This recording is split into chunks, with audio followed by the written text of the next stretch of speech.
Welcome, listeners, to www.ironradio.org, the website and podcast for all things strength sports and sports nutrition. With your hosts, Lonnie Lowry. Remember, Phil is like a gnarled old oak tree held together with scar tissue and bone spurs. Rob Fortney. And I'm telling you, the pain that I would suffer was beyond excruciating. And Phil Stevens. Do it, Rob. You'll kill all those nerves. Thanks for listening. Good morning, everybody. Go to strengthguild.com, strengthguild.com. Scroll down to the Iron Radio collections, and we've got new shirts and new banners for you to support the show. Everything from just a regular banner, regular shirt, to ones with sayings on them, like Lonnie's Phil is like a gnarled old oak tree shirt. And some news for you, we're going to have some contests for people who own these shirts and things. So if you support the show, we'll let you more on that later. So if you get in on these early, you can be one of the first people to win some prizes. So thank you very much. Go check out the site, strengthguild.com. Scroll down to Iron Radio Collections and support the show. Welcome, Iron Radio listeners. This is Lonnie Lowry. I'm an exercise physiology and sports nutrition professor of about 20 years now, and I'm a former competitive bodybuilder. This is Phil Stevens, strength coach, powerlifter, Highland Games athlete. I run Strength Guild. Well, he is Dr. Mike Nelson, creator of Flex Diet Cert, Physiologic Flexibility Cert, and associate professor at the Kerrigan Institute down here in South Padre Island, Texas. Are you going to retire down there? You are always down there. We just got here like yesterday, so we'll be here for several weeks. So we're down here hanging out, kiteboarding, and working from here. So I like to visit it. I would not want to be here during spring break or during the middle of the summer, but for spring and fall, it's really nice. I got her. Anyway, everybody, a little bit of we have some mail and news. The mail is actually going to ignite a conversation today about testosterone therapy. Like, what's it actually going to do for you as a young man or an older man or that kind of thing? We've touched on this before, but we got a listener mail, again, and that will kind of set this off. I did want to read something from, we got a donation, and I appreciate this very much, from Anthony. He just said, hi, Lonnie, Mike, and Phil, and, of course, Fortress. I just wanted to take a moment to say thanks for all the great programming you provided through Iron Radio over the years.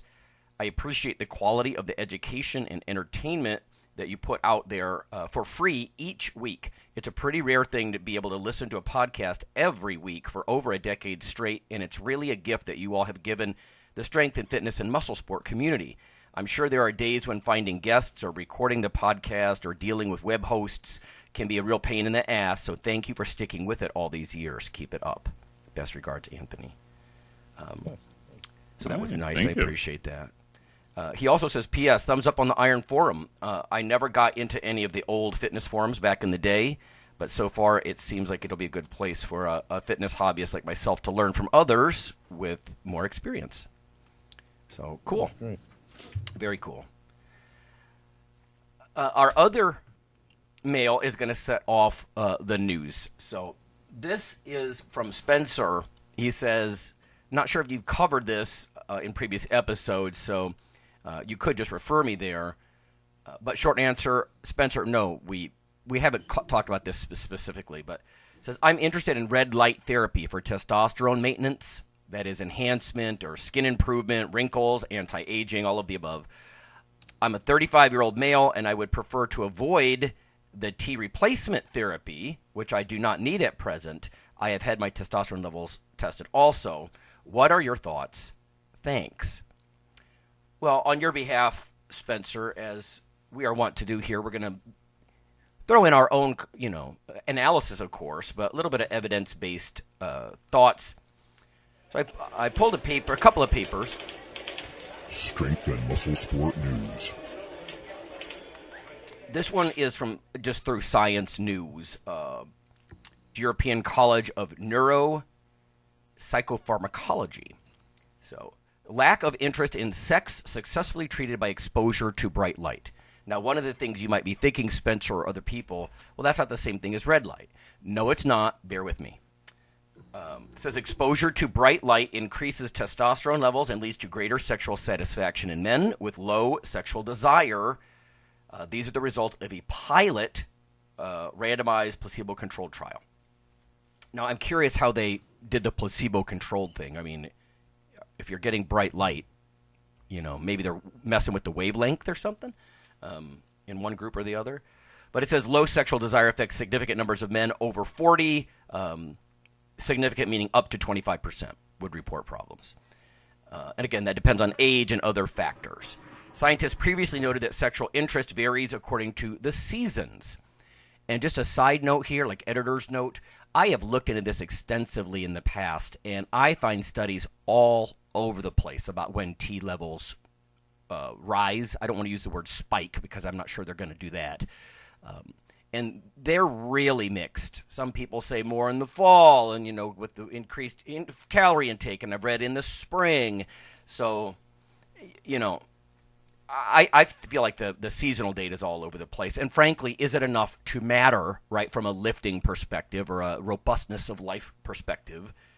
It says now a group of scientists from the University of Siena in Italy found that regular early morning use of a light box, similar to those used to combat seasonal affective disorder, led to both increased T levels and greater reports of sexual satisfaction. So this goes on a little bit. Again, I got this at ScienceDaily.com.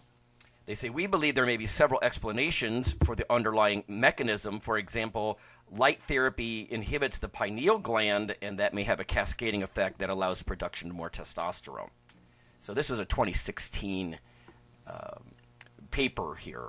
So this is bright light, and that is something that I don't think would surprise too many people. I think there are multiple benefits of the whole light box idea, especially when you first wake up. And Mike, I know you have some thoughts on that. Next is a paper from Biswas and colleagues. It looks like it's the Nepal Medical College Journal. This is 2013. So again, you're not seeing this all over the place. You actually have to dig quite a bit to find this. Effects of continuous light on spermatogenesis and testicular steroidogenesis in rats. Okay, so this is rats.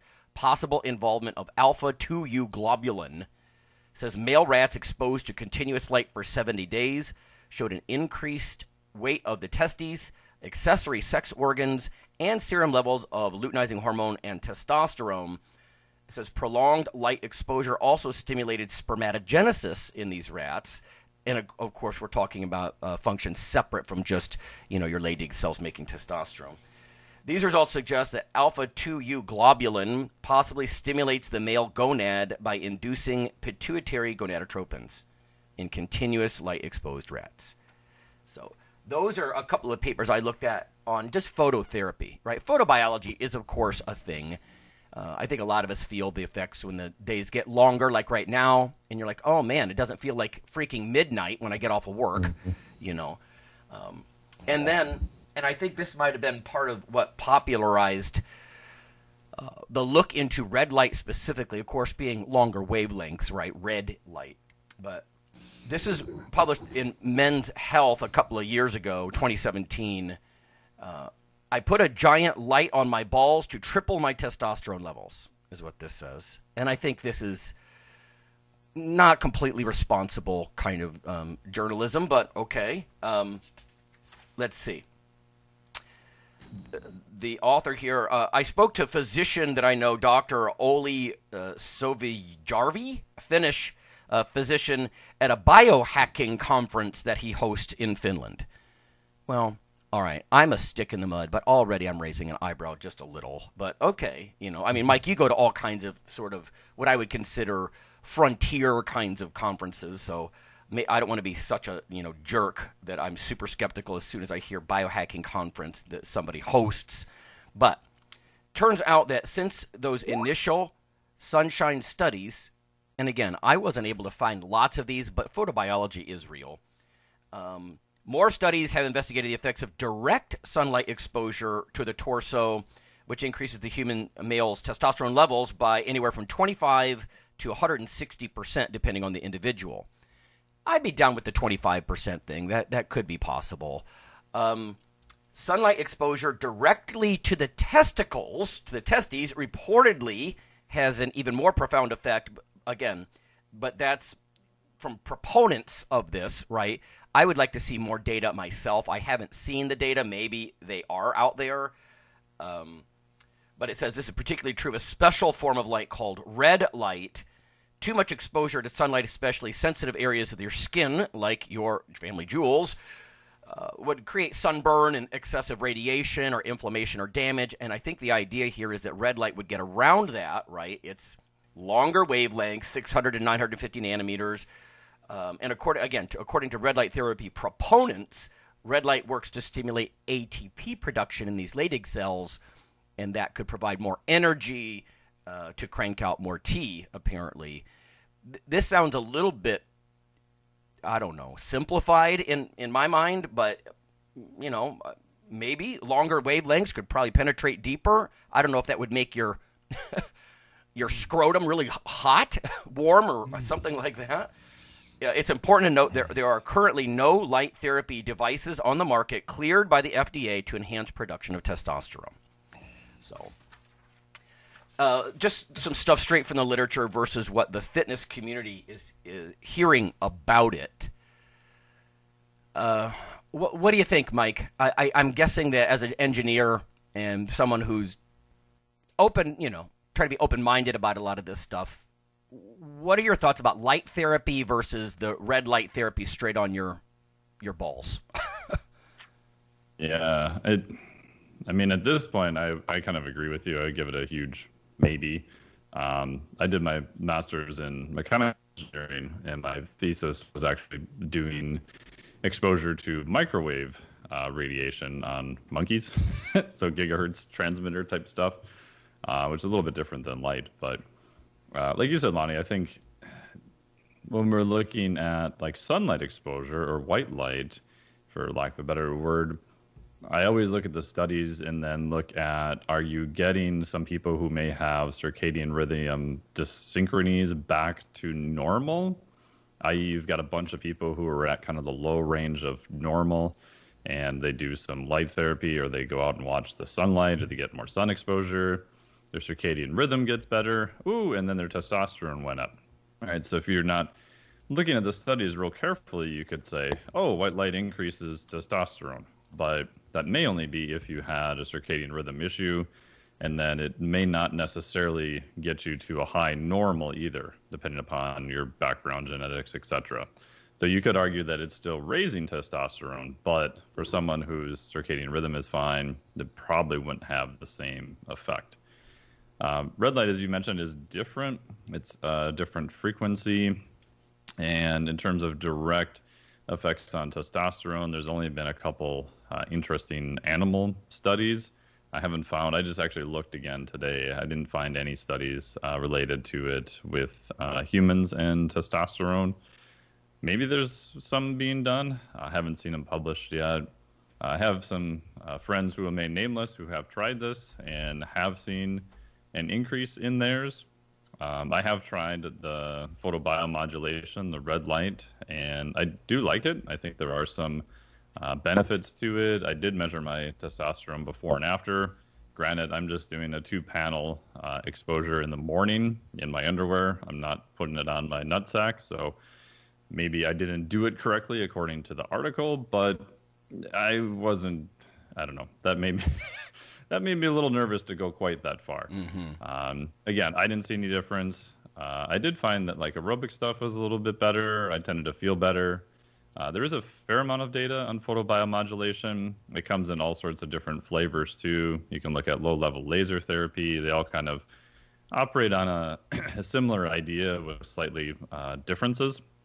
In terms of photobiomodulation, there's some really pretty fascinating stuff for recovery with muscle, some stuff with collagen enhancement, and I think it's pretty interesting. I think there's enough studies in terms of muscle recovery and potentially performance that it might be useful for that. I've had a few friends pick one up, and they've seemed to enjoy it so far. The downside is that exposure times, you need to start relatively low, but you can work up to maybe 10, 15, maybe even 20 minutes a day, depending on how close you are to the panel, how powerful the panels you have are. So it is a little bit more time consuming. And the one thing I've noticed, which again is completely anecdotal, was that people who had a fair amount of exposure to sunlight, were outside a lot, they didn't see any benefit from it. The benefits I saw were in people who normally, like myself, are in more northern climates, didn't have as much exposure outside. Again, I haven't seen anything published on that, but maybe there's some other mechanisms at play there too. And then the last thing, which is interesting, which I haven't found any literature on, and I've tried this repeatedly on myself multiple times, the areas that I hit with more intense red light, they seem to get more sore but recover faster, which I know seems like an oxymoron. It feels like I get much better recruitment in that area. And so some of the specific lifts I was doing, like from mid and upper back, my performance on the lifts went up quite a bit faster than when I wasn't doing it. I would get more of that muscle soreness, the DOMS in that specific area, and then it would go away very fast. And I've tried that on different muscle groups, and it, again, maybe it's just my wiring, but it seems to happen there. So I'm wondering if there's something with, if it is increasing ATP locally, like the cytochrome C oxidase and those different pathways, if that maybe is allowing you better recruitment and faster, turnover of the cross-bridging cycling in that area and potentially local performance too. Yeah. Because my dissertation looked at sort of the leukocytosis of exercise, I wonder about recruitment of neutrophils. When you talk about DOMs, right, I'm thinking about maybe there's differential leukocyte subsets, right, or, white blood cell infiltration into the area. Usually that would be something that's going to occur over a day to 5 days, frankly, depending on what kind of white blood cells. And I don't know if it would have a different chemotactic effect. I'm just trying to think of all these different mechanisms, by which you might modulate soreness or whatever. But there's a lot of, listen, people are biohacking everything they can think of, basically. Taking this engineering approach. I just saw a video recently. They were talking about Neuralink. And if you're not familiar, people, Elon Musk he's got the idea of a robot that can insert micro circuitry, right, literally in your skull and tiny wires into your gray matter without causing bleeding. And it requires ridiculous accuracy and everything. But the idea of interfacing with computers, and at first, to try to fix, sort of to your point, Mike, fix things that are subpar, things that are broken. But eventually people are talking about interfacing with the internet and all this stuff. But the point is, there seemed to be some tension between the engineering approach, which is an iterative approach, not unlike the scientific method, but then some of the biologists are warning Elon Musk's, or the brain surgeons, like, you can't treat a dynamic system like the human body in quite the same way, and you can't just hack everything. It's not that easy. We've got people out there right now trying to do CRISPR modifications on themselves because they hear it's simple, right? So, I mean, where do you think we're going with the engineering and the biohacking, Mike? Do you think it's going to be a valid strategy overall, or do you think the biologists are right and they're like, you're messing with stuff that's, it's more complicated than that? I don't know. What do you think? Yeah, I mean, I think it's one thing, like in nutrition, the same idea, to replace something that is a deficiency and see an increase. It's another thing to try and go above and beyond baseline. Obviously, you can if you look at drugs, both legal, illegal, different other methods. But to get past single-digit percentages, the first thing I always think about is that there's no free lunch, right? Your body is going to try to come back to homeostasis, and just the different things that we already know about, say like testosterone. If you go super physiologic levels, you're going to have the consequence of shutting down your own production. So I always get kind of nervous when you are purposely looking for things that have a higher effect size and you don't know what the cost of that is, right? I mean, at least with testosterone, we have a pretty good idea of what's going to happen with it. But with newer stuff, right, especially what you're talking about with Neuralink and CRISPR and genetic engineering, and I don't know, kind of freaks me out. I know people are going to do it, and performance, there's always going to be people pushing the edge looking for that. But I mean, heck, we're even still discovering brand new myokines that are released by muscle that we didn't know about even a few years ago. So it's like, what are all the things that we just have no idea we may be messing up in the process, I guess. But yeah, I mean, that's more of a fatalistic idea.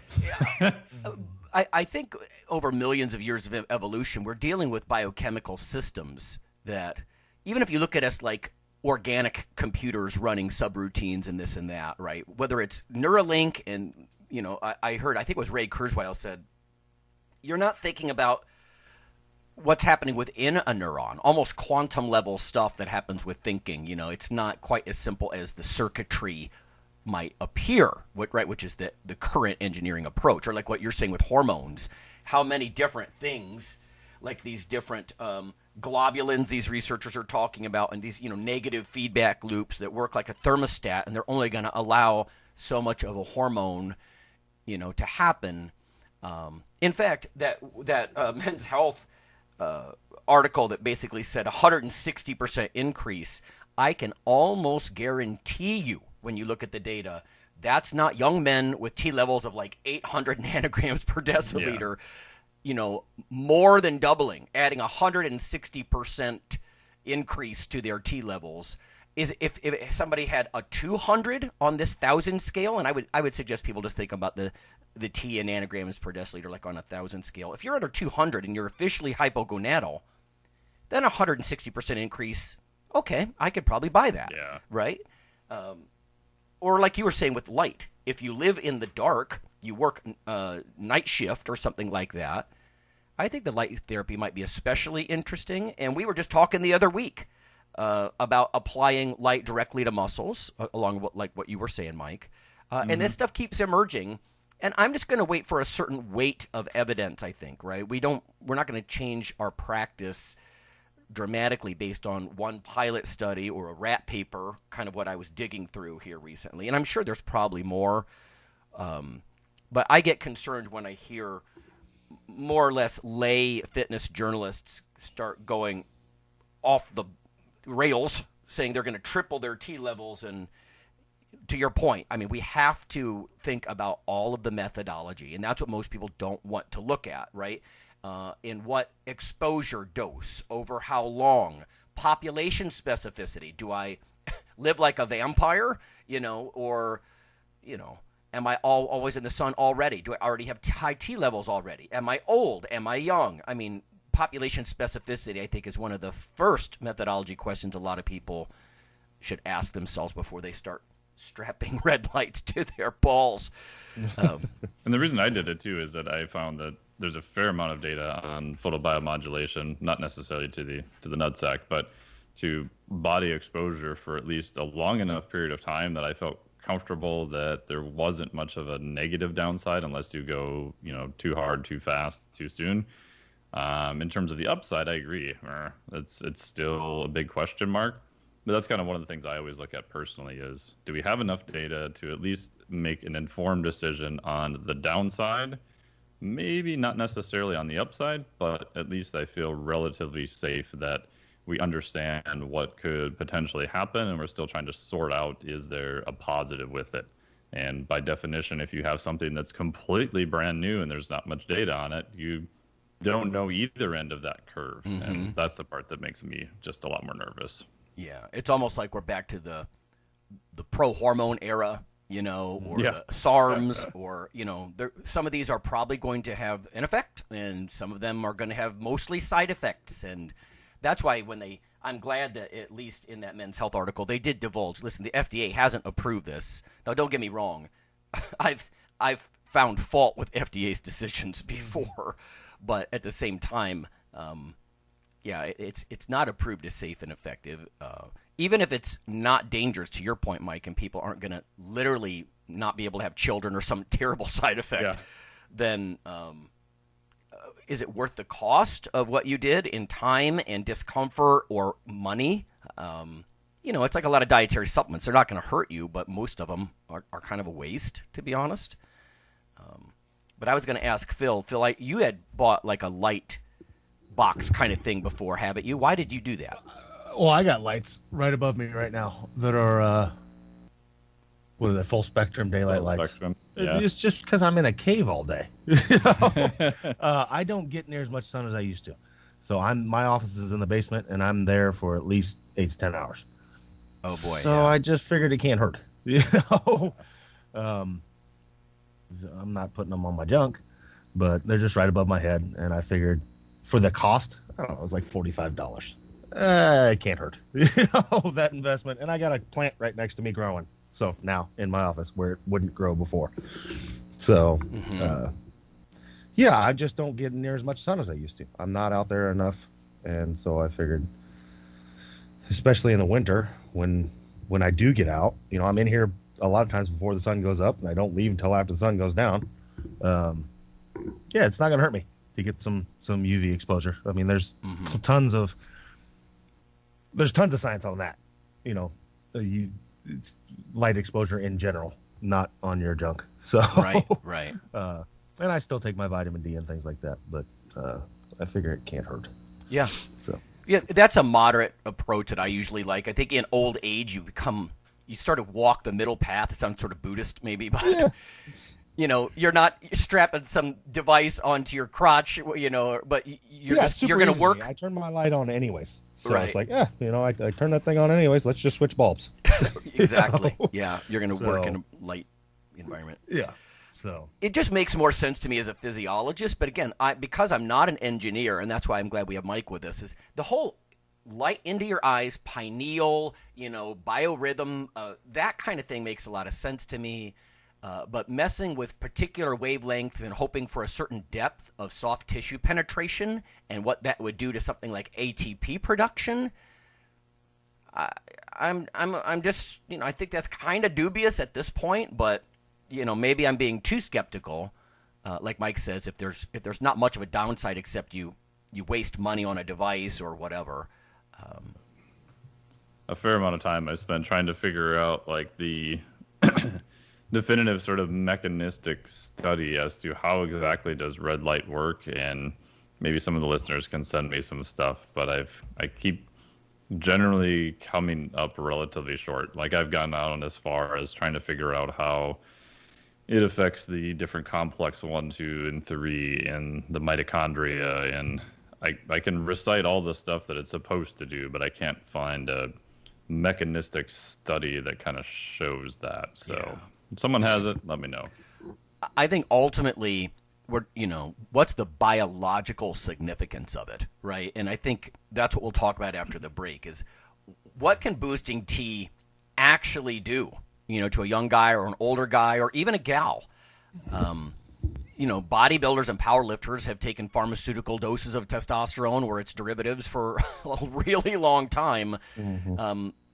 Pharmaceutical doses are not up for debate, that they're going to have a profound biological effect. But to think that you're going to try to get enough stimulation, I mean, bodybuilders used to play around with just LH boosting kinds of supplements, not just supplements, but even meds. They literally take things to stimulate their own production, but it would never approach, because again of a lot of these feedback loops, the magnitude of biological impact of injecting even 250 milligrams of mixed testosterone esters a week would be astronomically higher in what it actually did to you, so that's what we'll talk about after. And the last break. part real quick, I was able to find one study in humans, actually. This was just published in December 2020 in Photobiomodulation of Photomedical Laser Surgery Journal, which I don't know how the quality of this journal is, but full body biomodulation therapy to induce faster muscle recovery in water polo athletes, preliminary results. The good part was they attempted to do it as randomized parallel double-blind design. They had 13 athletes from a high-level water polo team. But in short, they found that the parameters for the full body biomodulation did not induce faster recovery of inflammation, muscle damage, except for there was some LDH changes. Did not change testosterone, cortisol, HRV, or neuromuscular response during repeated days of water polo matches. I haven't pulled the full study yet, so I don't know exactly what the dose used or any other parameters. It sounds like they just did this as an adjunct during the 2019 under 20 water polo championships. So again, they might be, I'm guessing, relatively young people too. But at least the human data looking at it didn't show any results. But again, I don't know the caveats of the full study yet. Right. Who is the first author on that, Mike? First author on that, last name is Zagato, Zagatto. Okay. I don't see him on this list. A few weeks ago, there was a paper that I talked about. It's a 2016 MJ Phys Med Rehab. Effects of light-emitting diode therapy on muscle hypertrophy, gene expression, performance, damage, DOMS. This was a case-controlled study with a pair of identical twins. But they said the LED therapy can be useful to reduce muscle damage, pain, and atrophy, as well as to increase muscle mass. But again, it's more of a... That's what some of the other data I've seen says, too. Single case study. But, yeah, the direct application is interesting. People can go back and look a couple of weeks ago. We just kind of jammed through that one. But I guess maybe we stay open-minded and say, listen, keep an eye on this stuff. If it's an inexpensive, low-risk way... Yeah, I think, we'll talk about this, but I think raising your T 25%, if it could do something like that, that could help, especially if you're low T or you live in the dark or, again, population specificity. But let's go ahead and take a break. When we come back, we'll actually talk about what boosting T actually does. We've all met a lot of people who, use pharmaceutical doses or HRT, why people might fear or shouldn't care about HRT, stuff like that. So we'll be back.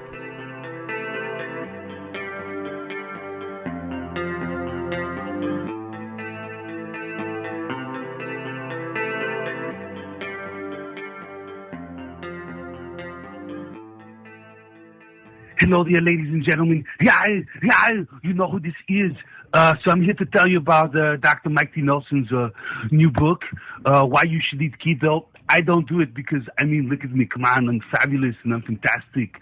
Anyway, you should text Keto ebook, all in one word, to 44222 to receive your free copy. Do it now!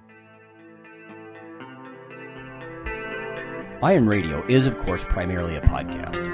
But over the years, there have been technical glitches calling for backup streaming and listeners who wanted the convenience of other sources of audio content. For this end, Iron Radio is now simulcast and backed up on YouTube. If needed, please search Lawnman07 or Iron Radio from within YouTube. There's not much video, but if you like to listen through YouTube on a Roku or other living room device, there you go. Okay, listeners, after more than a decade of joining us on the podcast airwaves, you can now also become viewers on YouTube. This is not our usual simple backup of the audio show, but rather a growing body of video taste tests covering various foods of interest to nutrition enthusiasts, bodybuilders, and powerlifters. From within YouTube, simply search for Iron Radio Taste Test or Nutrition Radio Taste Test. In about 15 minutes, we cover taste and texture similar to other products, usefulness to the co-hosts, and whether we would recommend the product to certain clients. You may even want to watch our podcast feed or Facebook group for which products are coming down the pike so you can taste test them with us. Join us for this new monthly project.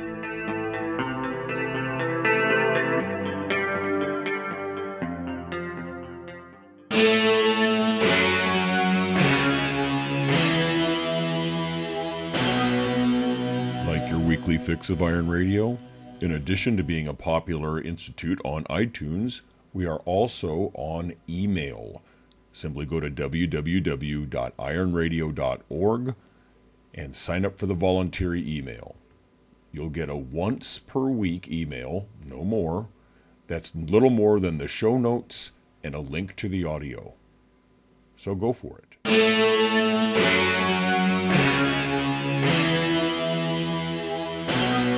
All right, everybody, we're back. It's Phil and Mike and Lonnie, and we are just going to have a discussion about what boosting testosterone can actually do, I think it's worth noting that if people are strapping lights to their nutsack and they're doing all these different things and, sunbathing in the nude, whatever they're trying to do, what are you actually going to get out of it if, in fact, it raises your testosterone levels? And I think the first thing we need to point out, we alluded to this already, is it in the normal physiologic range? Where on that 1,000 scale, nanograms per deciliter, are you to begin with? Because it's highly unlikely you're going to have huge increases that you'll notice if you're already at like 700, 800, like let's say a 20-year-old male might be, dripping with testosterone versus somebody who's 200, 250, or 300, and they're feeling fatigue and loss of sex drive and all that kind of thing, right? So, Phil, in your travels, what have you noticed, even if it's anecdotally, just experientially, about, potential benefits, mood, fatigue, sex drive, powerlifting efficacy? What have you seen? Mainly, for people that are clinically low and then they get that fixed, it's not the magic pill that most people think it is as far as like, oh, they're huge in a month. Mm-hmm. It's the general life stuff. They feel better. Sleeping's better. Mood's better. Energy's better.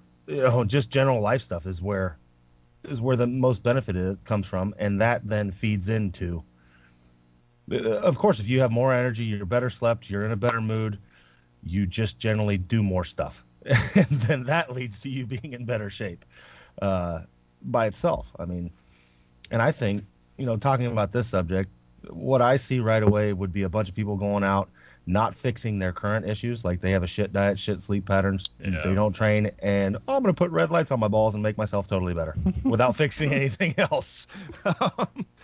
So, I think that's the biggest problem, really. If people would just look at that, hell, just get more sleep, and a lot of the stuff's going to fix itself.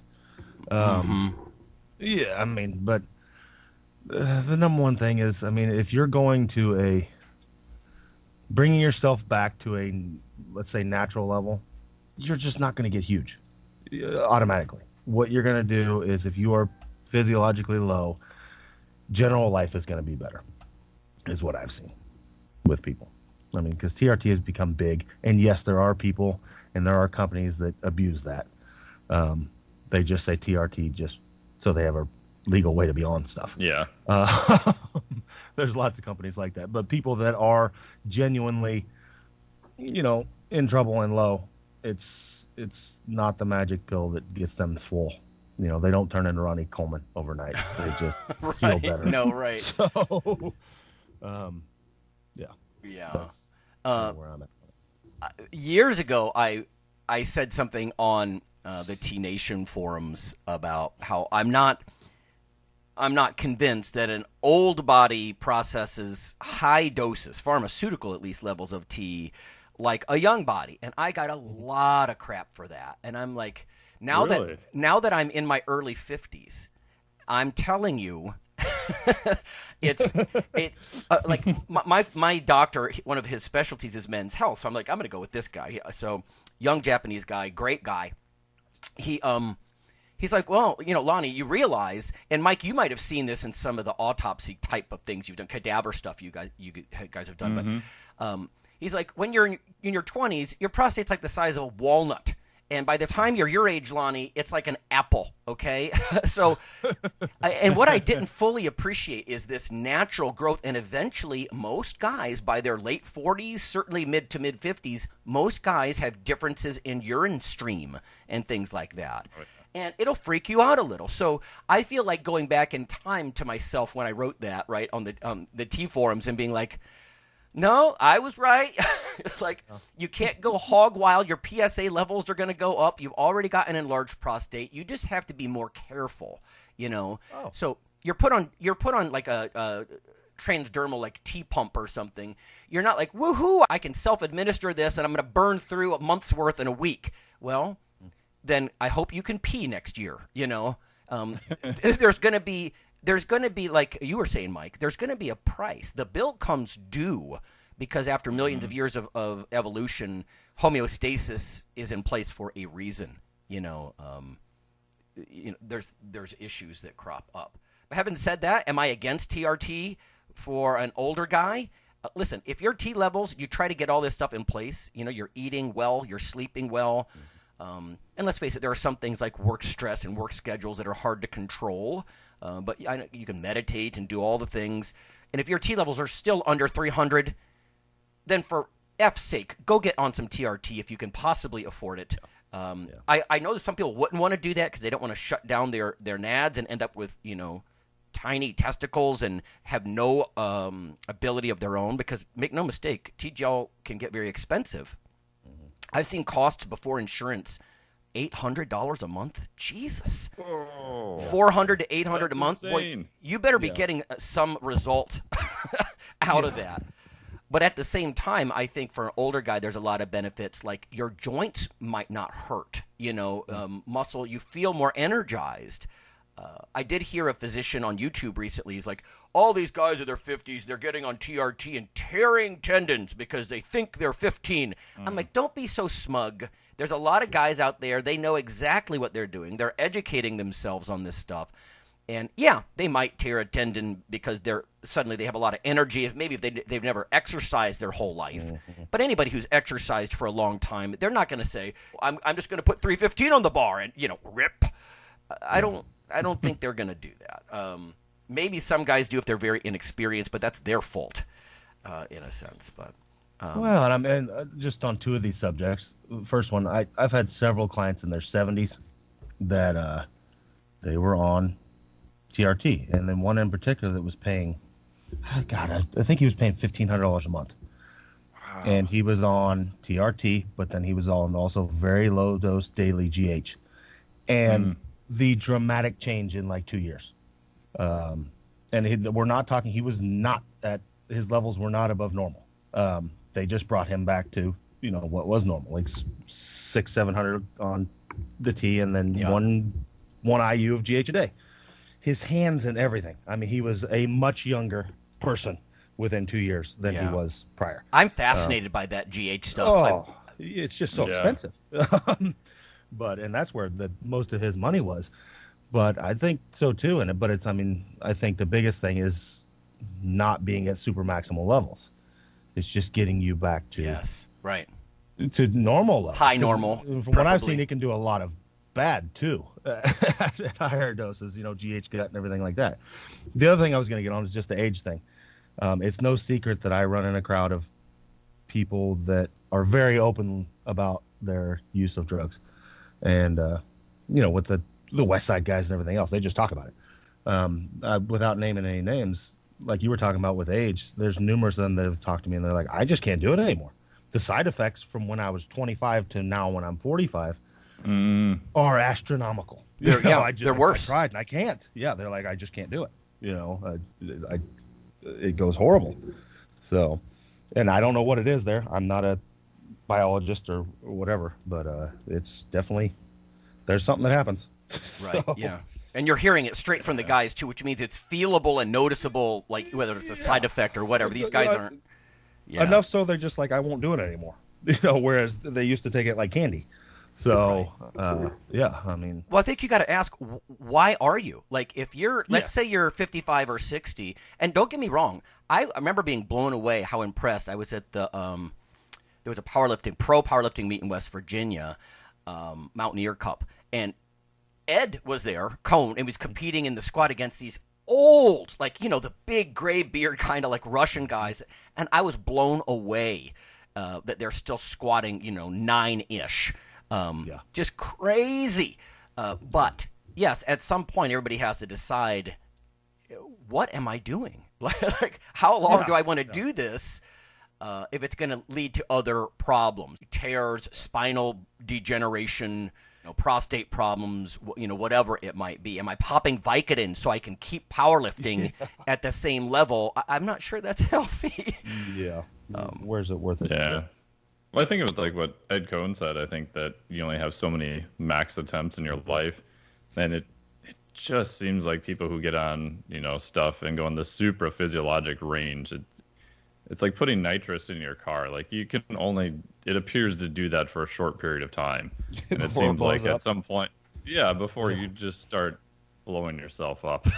Yeah.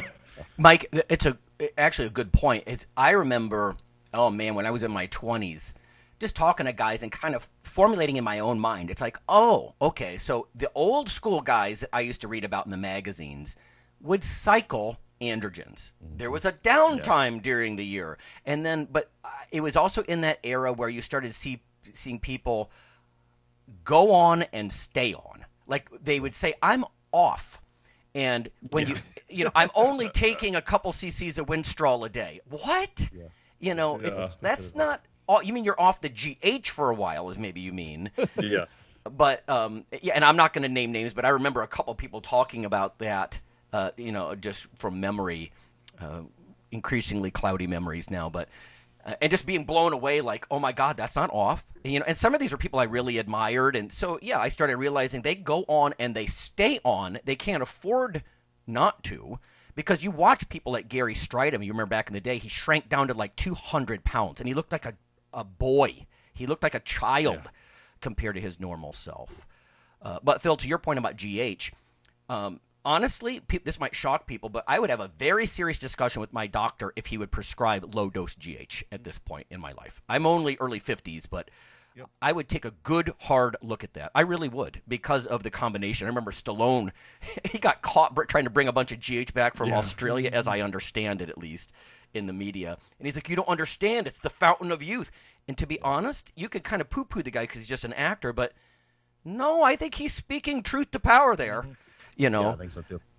Especially if you're like him, you have the money, and your physique and what you can do and perform and everything, that literally is your career. I mean, you could argue it's like a professional athlete for what he's doing.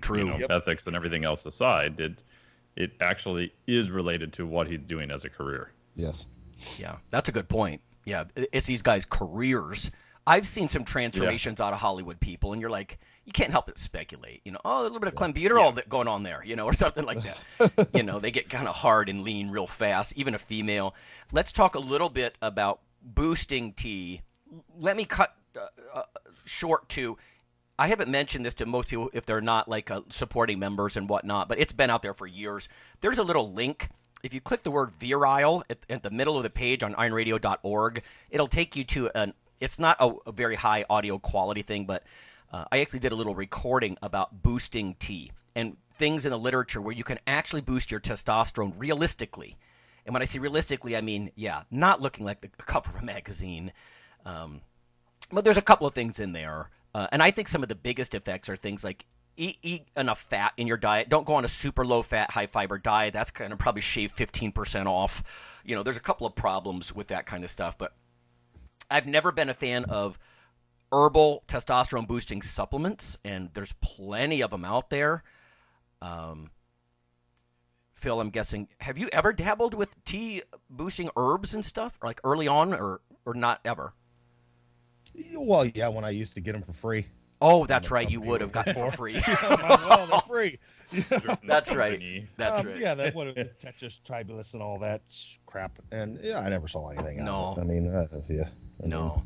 And the science is going to support that too. You could find the rare study sponsored by a supplement company that maybe there's a X% increase, but I can pretty firmly recommend. I wouldn't go that approach. I think just diet and sleep is probably, like I said, getting enough calories.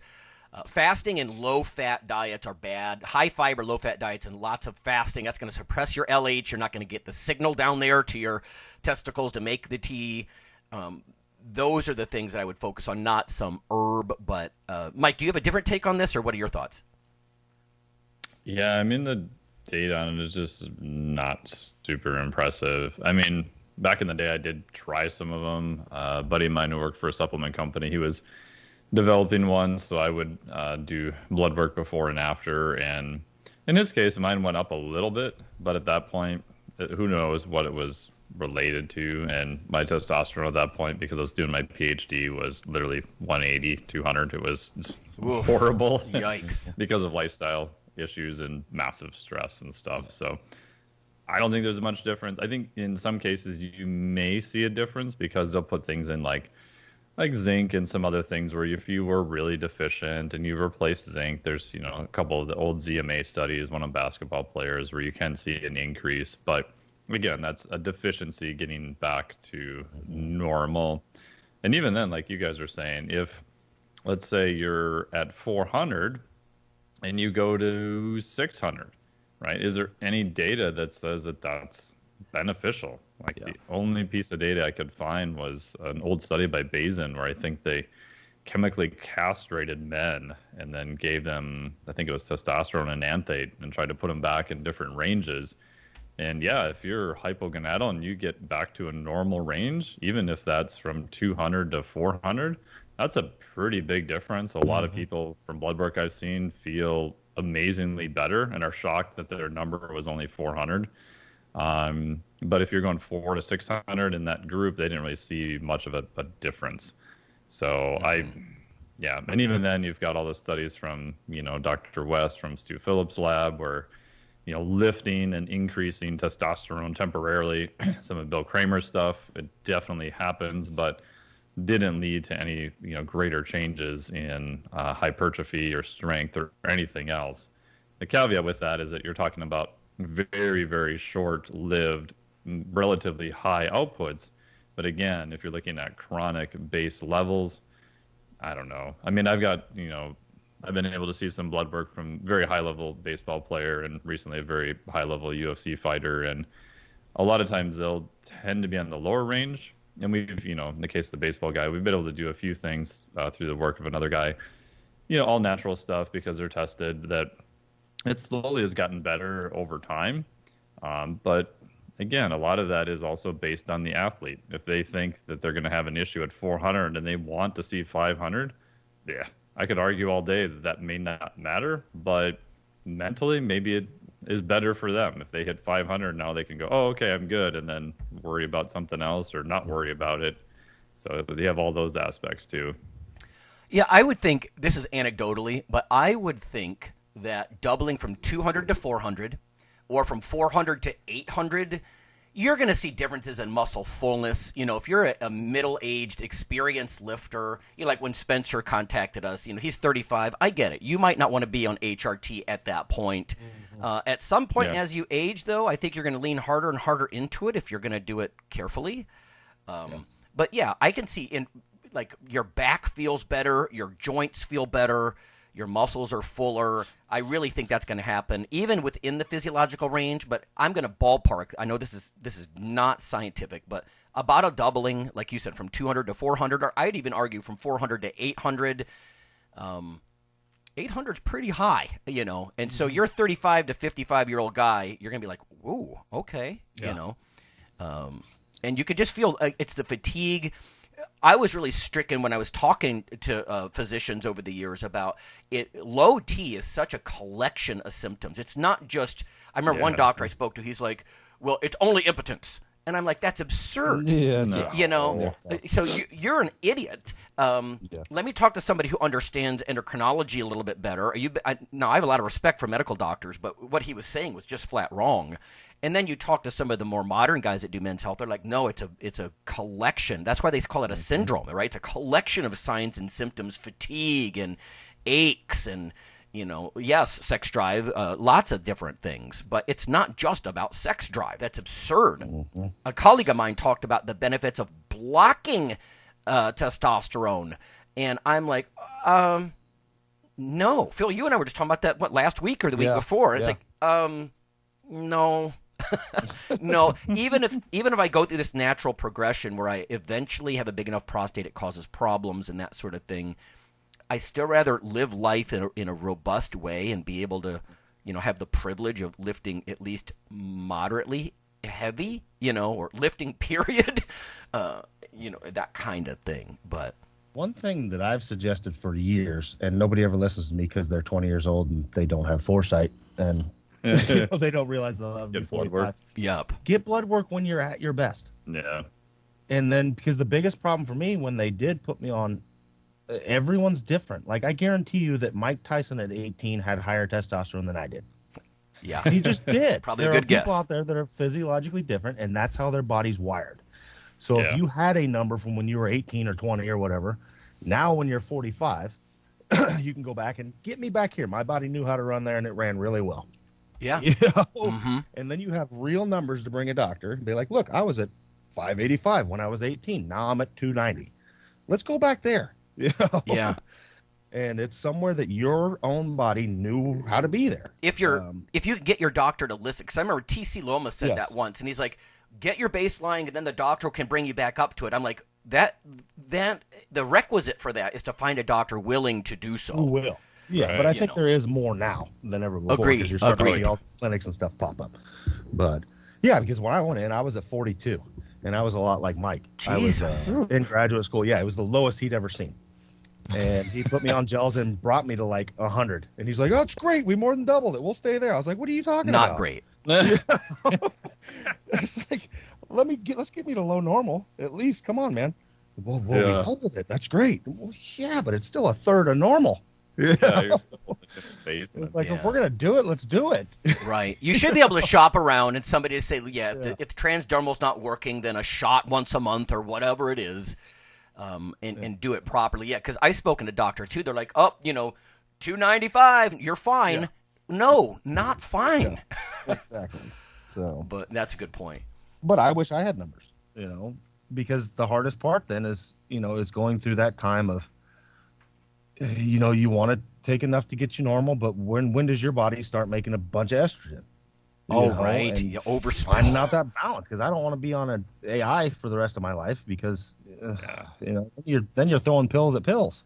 No, that's right. That's right. Aromatization problems and and it's tons of people do that. I mean, with pills, like, I'm going to take this medication and I got to take 4 other medications to combat the side effects. The side effects.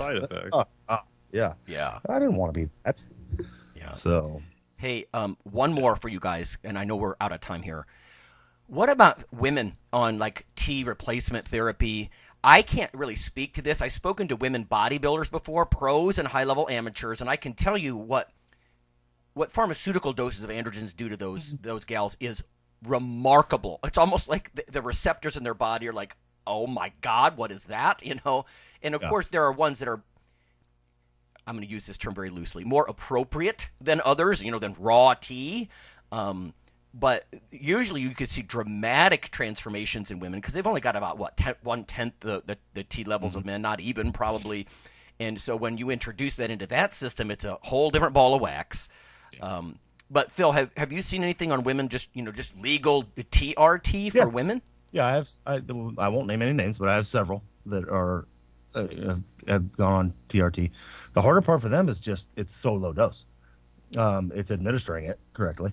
Because you're talking like 2 milligrams, whereas with the guy,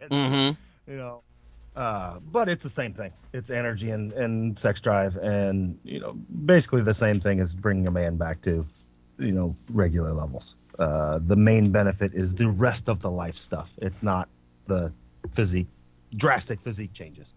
It's energy. It's quality of life. It's sleep. It's mood. Things like that, which of course those then do feed into, if you have more energy, better sleep, and you're eating better and you just feel better, you're going to train better. So that changes your physique.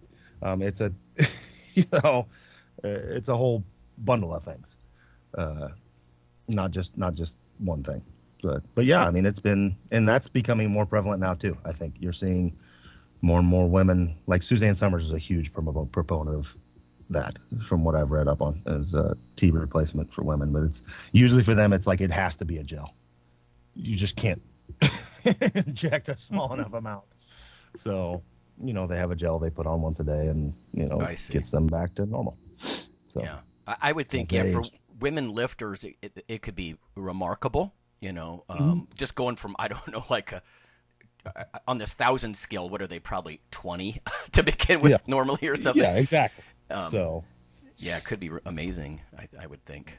You know what? Being responsible, and we have a little caveat, little disclaimer at the end of every episode. But this isn't medical advice. These are just some of the things that we've seen. Talk to your doctor. If you don't like what your doctor is saying, fire his ass and talk to one who's going to talk some sense to you. And I don't mean, I'm not saying be a drug seeker. My wife deals with that sometimes in psychological settings. People are kind of med seekers, and they farm around. I'm not saying to do that, but work with a physician who is listening to you, and you could probably, find something relatively transformative, and get into a healthy at least find range. somebody that's well versed in it. A lot of them just have no clue. Yeah, an endocrinologist, a women's or men's health, somebody who lists that in their qualifications. Yeah. Yep. Your general practitioner is probably not going to have a clue. So. Yeah, and it goes without saying, if you go to one, obviously we've only been talking about testosterone here because that's the theme of the show for this week, but all those things are going to play a factor, from thyroid to free testosterone to estrogen, the types of estrogens, the amount. When did you do the testing? Did you just brutalize yourself in the gym at the end of a 8-week mesocycle, and that's why your testosterone is low? So when did you get measured? Did you train the day before? What is your sleep like? If you work with a good physician, they're going to look at all of those things in addition to other markers other than just testosterone. And my pet peeve, or what I tell people, is at least work with your doc to try to figure out what is potentially the cause. Like you were saying, Phil, if sleep is good, stress is good, everything else is as good as you can get it, ask your doc if they can figure out what part of that testosterone cycle is breaking down, because I think that'll be more useful than, oh, yeah, you're just low T. Here, just take a bunch of tea. You're fine. Yeah. Right. Primary or secondary hypogonadism. There's a lot of stuff there. Right, exactly. Yeah. Yep. All right. Yeah, that's like I ended up getting MRIs and everything else done because we were trying to figure out, okay, now why? Yeah, exactly. Why? So, yep. All right.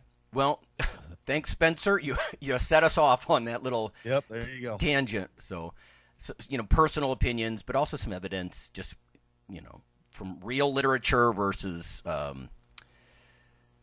magazines and things like that. I did want to say one last thing. The first time I heard about GH and testosterone combinations was from a very famous researcher, Kevin Yarashevsky, at a Canadian conference.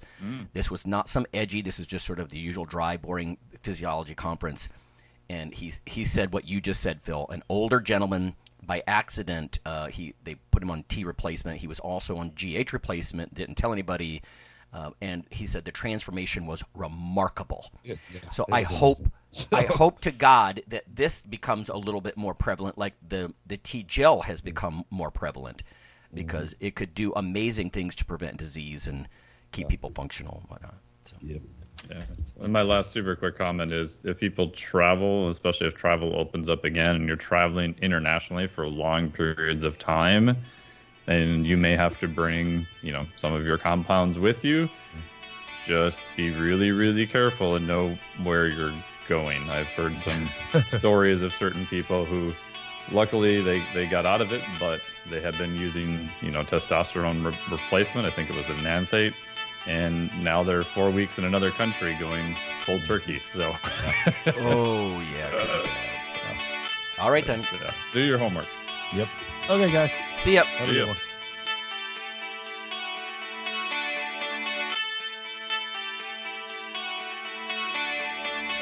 Iron Radio is accepting donations. If you like what we do, the professors, the scientists, the bodybuilding show promoters, the athletes themselves in powerlifting and bodybuilding, please consider making a donation or maybe buying something from the IronRadio.org store. We also are accepting supporting members. So for $4 a month, which is frankly less than the bank sneaks out of your account in fees, you can step up and support a form of sort of public radio for the bodybuilding and powerlifting and strength community. The Iron Radio podcast and all of the audio on ironradio.org is for informational purposes only. If you're interested in starting a diet or exercise program, it's important to check with your physician. Also seek the help of registered dietitians, athletic trainers, and qualified exercise physiologists in order to make the progress that you need.